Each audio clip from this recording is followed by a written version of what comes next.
What's up, guys? Welcome back to another video. Let me adjust my chair here real quick. There we go.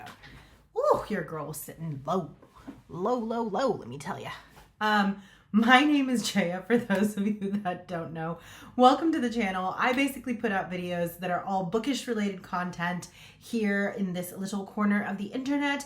I love books. I have a very intense fiction addiction. And so if that also suits your personality type, if you also love the escapism that a world of wonderful words offers us, then you're in the right place. That being said, this week was actually a massive reading week for me. I don't know what happened really that allowed for this to happen, but I just found myself with a lot of free time to read. A little bit of background, I do consider Audible as reading because you do have to sit there and listen to it and really plug into the book. And many of my physical copies of books, I also tend to do a combination of physically reading and audibling, just because then I get to actually experience it with all of my different senses, if you know what I mean. Love the physical touch and feel of a book, the smell of a fresh book when you open up and it's crisp, fresh pages, and then of course also being able to hear the narration of the story as you're reading along, just to get even more involved in the character development. Because of this, with my job being a mobile type of position where I go, location to location for my job, I do have a lot of time on the road that I can actually utilize towards listening to books now. And then I also love spending anywhere between an hour to about 3 hours on a day-to-day basis just sitting and reading. I'm not big on TV. I'm not really big on doing a lot of other things. My husband and I, during our alone times, use it very differently. So he's very much into practicing for his concerts and doing his drum work and things like that. And I am very much a reader in the corner of the home at that time.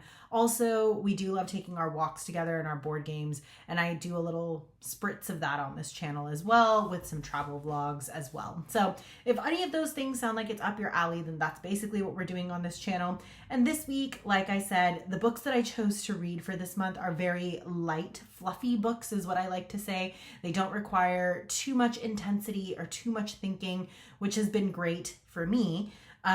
So I thought, why not film what I got through in a week? Because it was actually a pretty successful week for me. I would say I pretty much averaged a book a day, which was incredible. I don't think I've had that kind of reading track in a minute now. But without further ado, let's get into the books. So the first book that I wanted to talk about was the fourth book in a series, The Strawberry Patch Pancake House. Now, Laurie Gilmore, in my humble opinion, is an absolute genius. I love the world that she's created. This is essentially, in my humble opinion, if you used to love watching TV shows like Heart of Dixie or Gilmore Girls, this is that vibe in a book. It's small town, quirky characters, and just very simple, very predictable romances. In terms of trope, this one is going to be single dad trope, and I just think it's so cute. So we have Archie, who basically Archer finds himself transplanted to the lovely town of Dream Harbor, and he is basically a world-renowned chef. He was doing a job in Paris when he learns that he has a little girl that he did not know about. Unfortunately, her mother passed away, and so now he is told that he's not only having to uproot his entire life, but he's also going to be responsible for the life of a 5-year-old, which he's not known about until this point. So he shows up in Dream Harbor trying to figure out what to do, and he finds a job at the local diner where he is trying to perfect the perfect pancake because the town is just not having the changes that he's bringing into play. Meanwhile, he needs help taking care of this little girl. And that's where our heroine of the story enters. Her name is Iris. She's a little bit of a flight risk. She's kind of all over the place. She hasn't really figured out what she wants to do in life. She's convinced she never wants to get married. She's convinced she never wants to have kids. And she's just kind of taking the odd job here and there until she feels like she settles down. Obviously, these two are thrown into the mix together and she gets hired as the nanny. And now we have some things that are happening in the household where maybe she's reconsidering her life decisions and maybe he's thinking Dream Harbor is not so terrible. I would say this book is a nice little burst of sunshine, and it's very sweet, very fast paced. It does have spice in it. I would say this is a solid 3 chili spice. Nothing too over the top, but there are quite a few chapters and scenes that do display that. And it is very banter heavy, which I thought was kind of cute. But overall, this story is super easy, super fun to read. And if you're familiar with Laurie Gilmore's other books, which includes The Pumpkin Spice Cafe, which was extremely popular, I would say, last year, along with some of the other books she wrote, The Cinnamon Bun, I want to say The Cinnamon Bun Bakery, but I don't remember for sure. Cinnamon Bun Bookshop, that could be it. And then she also had The Christmas Tree Farm something, and then she has this one. I'm so sorry. I will list the rest of the Dream Harbor series books in the description down below. But this is her 4th book in the series, and then her 5th and final book in this series will be coming out soon. So overall rating for this book is 3 stars. Very easy, fun, fast-paced read. Nothing too exciting, nothing too over the top that like would throw it into a 5-star read for me, but absolutely excellent. From there, I decided to give a classic author. No, that's a lie. She's not classic. She's an author that I have read every single one of her other books. So therefore, I feel the need to continue reading her books. And that is Allie Hazelwood. Allie Hazelwood ended up releasing 2 books this year. One of them was Deep End, which is a college romance between 2 athletes who are currently at Stanford. And then we also had Problematic Summer Romance, which is the 2nd book to the Not in Love book that she had written. Funnily enough, Not in Love was a 2-star read for me. I did not care for that book, but there's something about Allie Hazelwood books where even though it's super formulaic, it's the exact same story over and over again, and I haven't quite gotten the high that I got with The Love Hypothesis. They're just still so fun and cute to read, so they stick around for me. But Deep End, I think, was very, very sweet. It does have more spice than many of her other books do. I would say it's quite on par with Not in Love, but the difference between Not in Love and this book is I do feel like at least there was a little bit of chemistry between the 2 characters and a buildup of relationship there. We also get to explore more of the main character's like psychology and why she is the way she is. Talks a little bit more about her childhood background as well as what she's going through in school. This idea of experiencing failure truly for the first time. The idea of mental blocks when you're in competitive sports. The fear of failure when you're trying to achieve the next steps that set you up for the rest of your life, such as graduate school, med school, MCATs, things like that. It's a very fun, easy read, I would say. The spice in here is a little bit different. It's very BDSM adjacent, which is not really my cup of tea, so I struggled a little bit with that. But I do think the overall vibe is still very cute.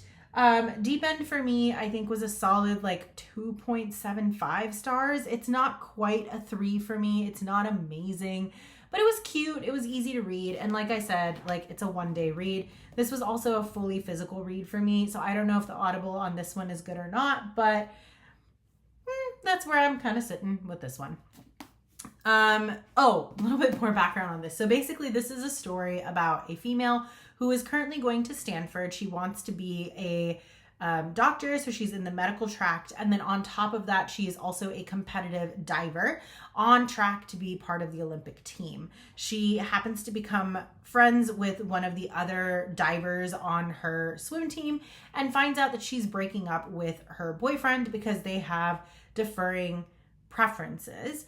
He's into some more naughty things, I guess, and so is she. And so they're intrigued. And basically, the ex-girlfriend tries to set the 2 of them up together. They fight it for a really long time. And then they start to realize they actually have a lot of things in common. And they start building chemistry and a bond. And they also obviously have the physical thing going between them. And that's kind of the vibes of this story. Meanwhile, she's also circumventing the fact that she recently struggled from an injury on one of her dives, and she's been having a mental block ever since then. So she has to figure out how to get out of that slump. And then she's also trying to figure out how to study for the MCAT, get through her classes, and just not completely become drowned and overwhelmed. So that's basically the vibes of this book. It's, like I said, fun, fast-paced, easy read. Nothing to write home about. Very, very formulaic. Very, very typical Allie Hazelwood is the way I would say it now. But still fun, cute read.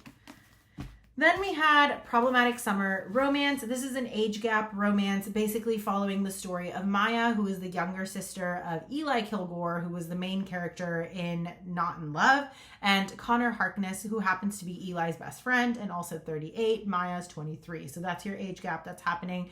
And basically the vibes of this book is They form a friendship and an attraction to one another, and Connor's very hardly trying to fight it because he's just like, it's not age appropriate. And Maya's struggling to figure out what to do with herself. They are basically at Eli and Rue's wedding in Italy. And while they're there, obviously it's a very romantic scene and setup. And so now they're just trying to navigate one another after they had a falling out. There's also the fact that Connor's ex-girlfriends are also present at this event because they happen to be good friends. It's an interesting mix of things that are happening. I did love the Italian vibe and the scene. Like, I liked the idea of being on this beautiful island with beach all around you and just like the vineyards and all that kind of stuff. That part was fun. The competitive sports between Maya and like some of the other characters was fun to watch. The ridiculous food poisoning, alcohol poisoning situations that happen in this book are very entertaining. And just the curse that's following Rue and Eli while they're trying to just say their wedding vows is so cute. But I will say the overall romance and banter, again, very predictable. Maya is a STEM girl, so she's very, very smart. She has a high IQ. She has multiple different job offers on her platter. She's just trying to figure out what she wants to do with her life, and she's still a little bit confused while at the same time trying to showcase that she is, in fact, an adult, capable of making her own decisions. Meanwhile, you have Connor, who's just brooding, grumpy, angry old man, and trying to figure out how to navigate his feelings for her. So yeah, that was that. This one I would say was more of a 3-star read for me, not so much because the story is great, but more because of the fact that I just absolutely loved the setting, because the setting was quite wonderful, quite frankly. Okay, next up, Enchanter. Now, I had been waiting for this book because Phantasma, in my humble opinion, was a 5-star read. That is a paranormal romance. It is basically a combination of Caraval and like crazy trials mixed together in a little bit of the underworld hellish vibe. So interesting vibes in that book. I loved the over-the-top visions of the ballrooms and the crazy like trials that they're going through, and just the romance between Ophelia and Salem was just fun to read. Like, I loved that book. This book is following the second sister, and she inadvertently ends up in a home where she is now trapped and unable to escape, and she has to participate in the games that the family is forced to participate in because the devil basically holds the cure for their mom. Now, that sounds really confusing, so let me back up here a little bit. The reason that our main character here, Genevieve, ends up in Enchanter in the first place is because she finds letters that had been written to her mom, Tessie, who passes away, as we know from the first book. She then decides that she's going to go to this house and confront this man that has been writing to her mom to better understand what the heck is going on and why is she this paranormal being, and, you know, where does her magic come from? Where does that background come from? So she ends up at this house seeking answers, and using her specter ability, she kind of forces her way into entry, and now she's trapped within Enchanter. Enchanter is a game that takes place over the course of 7 different tasks, where basically the 7 siblings have to fight one another in games where they do die, but because they're wraiths, they can come back to life. Because the father in question is married to a demon and they produced wraith children. And so now she is stuck in Enchanter and being forced to participate in these games. Now, these games go on for an eternity, and it's basically controlled by one of the devils. And he basically says that there's a loophole that if one of the siblings gets married and wins Enchanter, then they can escape from this tournament that happens on a yearly basis. Basically, the devil does this for entertainment for his court as well as for himself, and the children continue to participate in these games because basically their mother is very, very sick and they're trying to keep her alive, and the only thing that keeps the Crimson Curse at bay is when the winner receives the potion to basically save their mother. This is an ongoing, like I said, curse, and so obviously, when she shows up, one of the brothers is very, very interested in seeing if they can get married and basically play as a couple throughout the course of the game in order to beat the devil at his own tricks. Overall, this book I think was great. It was absolutely hilarious in many, many places. It was a lot of fun. The spice is great. The romance is great. The trials are great. The vibes are great. all of that is great. Everything I got from Phantasma, I got in Enchanter as well. I just don't care for the sister in this book. I find her extremely selfish and extremely frustrating. I would say very, very reminiscent of the younger sister in the Caraval series as well. And I know a lot of people love Tessie. I'm not a fan of her. I don't like Donatella. Never have. I loved the older sister. So again, I think maybe I just resonate more with that firstborn child vibe since that's kind of my story. So it's really hard for me to support these reckless younger children sibling characters where I'm just like, if you just took a moment to think before you acted, you could have avoided so many situations.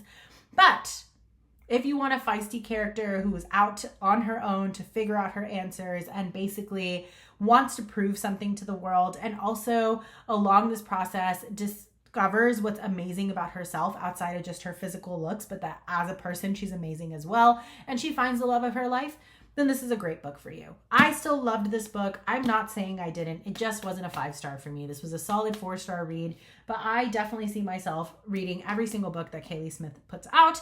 And based on the end of this book and the way that the epilogue ended, I have a feeling there will be another book coming out, hopefully showcasing both couples in the future. So I'm very excited about that. But there you have it, Enchanter, 4-star read. Also, can we just take a moment to appreciate the beauty of this cover? Yes, thank you.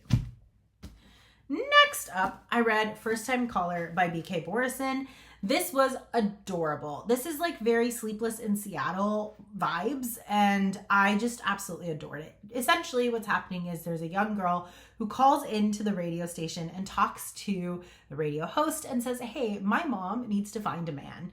And he inadvertently ends up talking to our main female lead character, who was also a mechanic. She was a young teenage pregnancy type of situation and kind of estranged from her family. And so the mechanics are the ones who kind of took her in.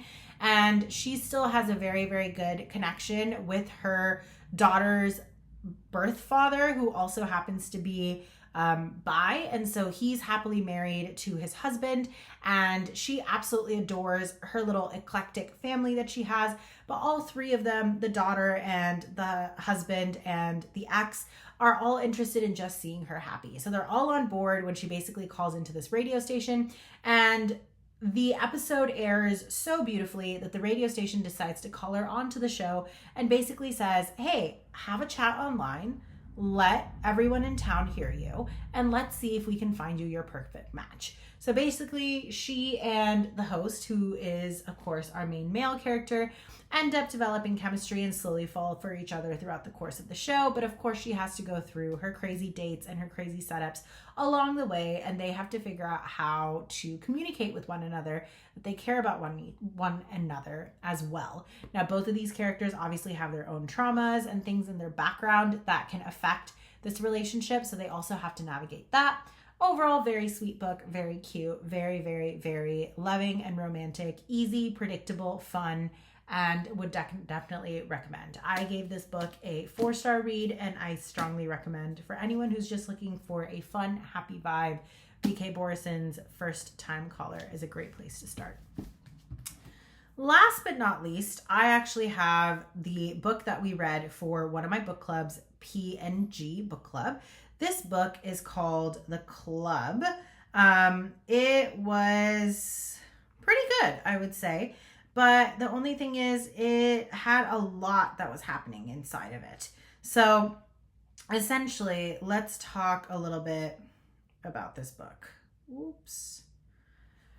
So I did end up reading this on Kindle as it was free, and it's called, again, The Club by Ellery Lloyd. Now, this book I ended up giving a solid 3 stars. It's basically a murder mystery, and you're kind of hearing what's happened in a news article throughout the course of the book. So like flash forwards, and then you also get the entire story from the past, including the background that led to all of these characters, basically essentially multiple characters ending up dead. So you essentially have 4 deaths that occur throughout the course of this book, and you have multiple different events that lead to it. It's hard to root for any characters in this book. I think that's what made it a little bit difficult for me to enjoy particularly. But essentially the story is following 2 women and 4 men who are within the celebrity space. There's basically a bunch of chain resort hotels that they own, and they're ending up like having a debut type of situation where a bunch of guests have come, and they discuss how some of the guests are also very questionable characters. We kind of get their background. You get a little bit of trigger warnings in this book. You do have some conversations about rape. You do have some conversations about, I would even potentially go so far as to say maybe a little bit of grooming. Unclear on that, but the female character that this happens to was 13 at the time, so I'm going to call it grooming. And then you also get a little bit of just like sociopathic behavior. You get a lot of blackmail, you get cheating, like all kinds of things happening in this crazy book. Again, why I was not able to support any of the main lead characters, but basically because of the choices that they've made in their past and all of the decisions coming to a culmination at the end of the book, you end up starting the book off knowing that a tragedy occurred at this event, and you have a bunch of people that ended up dead, and the story is basically walking you through how the murders occurred. That's all I'm going to say about this book, because again, it's a murder mystery type of vibe, so I don't want to give too much of the book away.